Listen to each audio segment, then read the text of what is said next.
Pagbasa mula sa aklat ni Propeta Jeremias. Nalalapit na ang araw, sabi ni Yahweh. Napipili ako ng isang matuwid na sanga na magmumula sa lahi ni David, isang hari na mamamahala ng buong karunungan. Paiiralin niya sa buong lupain ang katarungan at katwiran. Magiging ligtas ang Huda sa panahon ng kanyang pamamahala, at ang Israel ay mapayapang mamumuhay.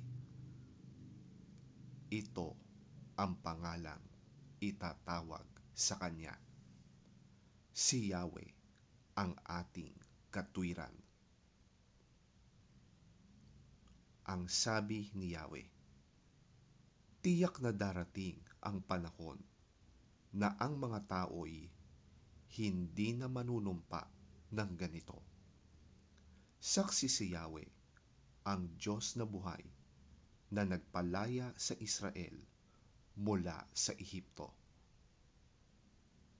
At sa halip, sasabihin nila, saksi si Yahweh, ang Diyos na buhay, na nagpalaya at nanguna sa mga Israelita mula sa lupain sa hilaga at sa lahat ng lupaing pinagtapunan ko sa kanila.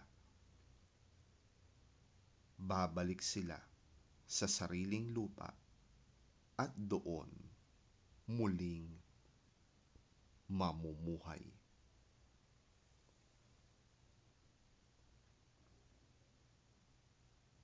Ang salita ng Diyos.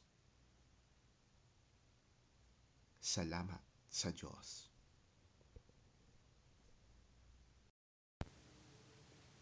Ang mabuting balita ng Panginoon ayon kay San Mateo. Papuri sa iyo, Panginoon. Ito ang naganap nang ipanganak si Hesukristo. Si Maria na kanyang ina at si Jose ay nakatakda ng magpakasal. Ngunit bago sila makasal, nalaman ni Maria na siya'y nagdadalang tao sa pamamagitan ng kapangyarihan ng Espiritu Santo. Subalit, dahil isang taong matuwid si Jose na kanyang mapapangasawa at ayaw nitong malagay sa lubos na kahihiyan si Maria, binalak niyang hiwalayan si Maria ng palihim. Ngunit habang pinag-iisipan ito ni Jose, nagpakita sa kanya sa panaginip ang isang anghel ng Panginoon. Sinabi nito sa kanya, Jose, anak ni David, huwag kang matakot na pakasalan si Maria, sapagkat ang sanggol na dinadala niya ay mula sa Espiritu Santo. Magsisilang siya ng isang batang lalaki, at Jesus ang ipapangalan mo sa sanggol, sapagkat ililigtas niya ang kanyang bayan sa kanilang mga kasalanan. Nangyari nga ang lahat ng ito upang matupad ang sinabi ng Panginoon sa pamamagitan ng propeta. Tingnan ninyo, maglilihi ang isang birhen at magsisilang ng isang sanggol na lalaki, at tatawagin itong Emmanuel.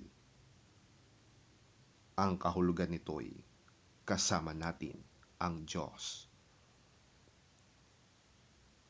Nang magising si Jose, sinunod nga niya ang utos ng anghel ng Panginoon at pinakasalan niya si Maria.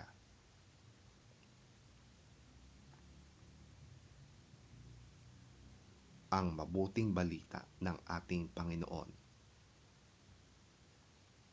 Pinupuri ka namin, Panginoong Hesukristo.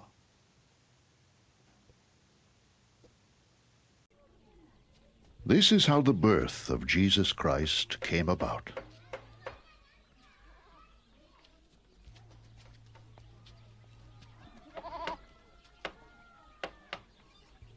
His mother Mary was pledged to be married to Joseph, but before they came together, she was found to be with child through the Holy Spirit.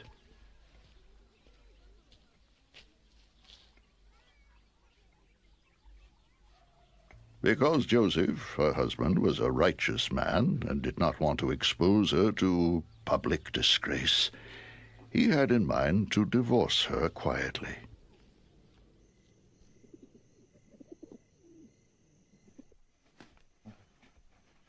But after he had considered this, an angel of the Lord appeared to him in a dream and said, "Joseph, son of David,